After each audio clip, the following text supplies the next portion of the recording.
Assalamualaikum warahmatullahi wabarakatuh. Nama saya Nabila Tisha dari 11 MIPA D. Assalamualaikum warahmatullahi wabarakatuh. Nama saya Nadia Sumampau dari kelas 11 MIPA D. Assalamualaikum warahmatullahi wabarakatuh. Nama saya Smina Febriani dari kelas 11 MIPA D SCI. Saya dari kelompok 7. Hari ini saya ingin mempresentasikan yang pertama tentang pengertian iman kepada Rasul. Meyakini bahwa Rasul benar-benar utusan Allah Subhanahu wa Ta'ala. Menurut hadis riwayat Imam Ahmad ada 124.000 nabi dan 315 rasul. Sedangkan menurut riwayat dari At-Tirmidzi ada 124.000 nabi dan 34 rasul. Yang kedua adalah perbedaan dari nabi dan rasul itu sendiri. Nabi diberi wahyu tapi tidak wajib menyampaikannya atau diwahyukan kepada syariat Rasul sebelumnya. Atau yang kedua adalah Rasul. Rasul diberi wahyu dan wajib menyampaikannya. Yang ketiga adalah sifat-sifat dari Rasul. Sifat dari Rasul itu ada 3. Yang pertama adalah sifat wajib bagi Rasul. Sidik, amanah, tablik, fatona. Sifat mustahil bagi Rasul, kizib, kianat, kitman, dan baladah. Yang terakhir adalah sifat jais bagi Rasul, ismatu Rasul dan iltizamu Rasul. D. Tugas-tugas Rasul. Para Rasul dipilih oleh Allah Subhanahu wa Ta'ala untuk mengemban tugas yang tidak ringan. Di antaranya tugas-tugas Rasul yaitu sebagai berikut. Yang pertama, menyampaikan risalah dari Allah Subhanahu wa Ta'ala.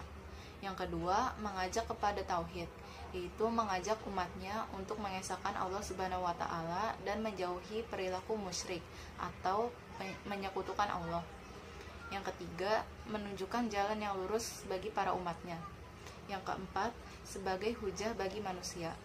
Yang kelima, menyucikan jiwa manusia serta mengajarkan kepada mereka kitab dan hikmah.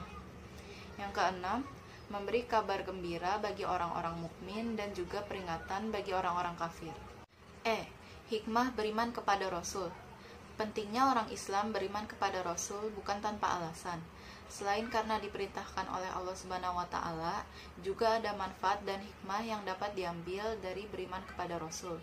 Di antara manfaat dan hikmah dari beriman kepada Rasul yaitu sebagai berikut. Yang pertama, makin sempurna keimanannya.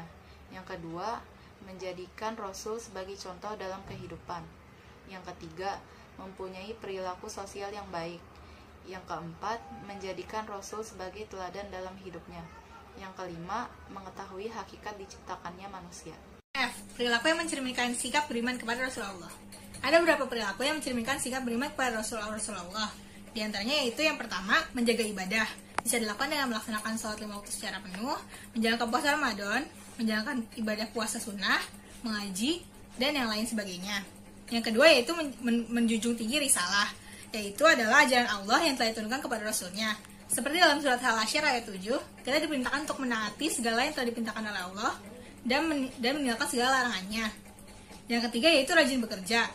Orang yang patuh dan beriman kepada Rasulullah akan menyadari bahwa kita tidak boleh berpangku tangan dan hanya diam saja. Kita harus rajin bekerja dan giat bekerja untuk memenuhi kebutuhan sehari-hari.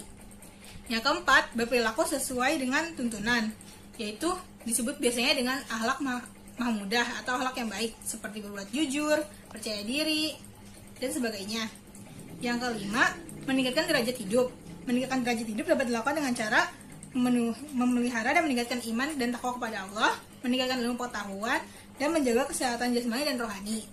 Yang keenam, terus berdakwah. Kita diperintahkan untuk terus berdakwah agar ajaran Allah yang telah dilakukan kepada Rasulnya terus ada hingga ke akhir zaman. Dan masih banyak lagi sifat-sifat yang mencerminkan perilaku beriman kepada Rasulullah. G.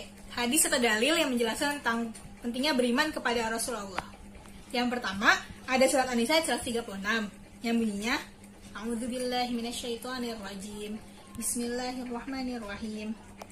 Ya ayyuhalladzina aminu billahi wa rasulihi wal kitabil ladzi nazzala ala rasulihi wal kitabil ladzi anzala min qabl wa may yakfur billahi wa malaikatihi wa kutubihi wa rusulihi wal yaumil akhir faqad dhalla dhalalan ba'ida.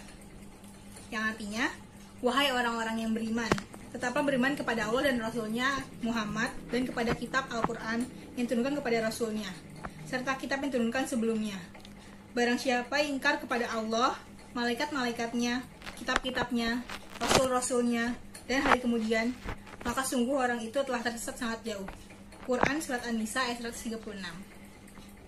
Dalil yang selanjutnya yaitu Surat Al-Hasyr ayat 7 yang bunyinya Bismillahirrahmanirrahim.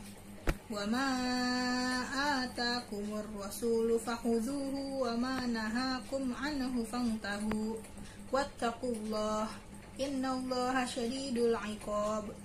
Artinya, apa yang diberikan Rasul kepadamu, maka terimalah, dan apa yang dilarangnya bagimu, maka tinggalkanlah dan bertakwalah kepada Allah.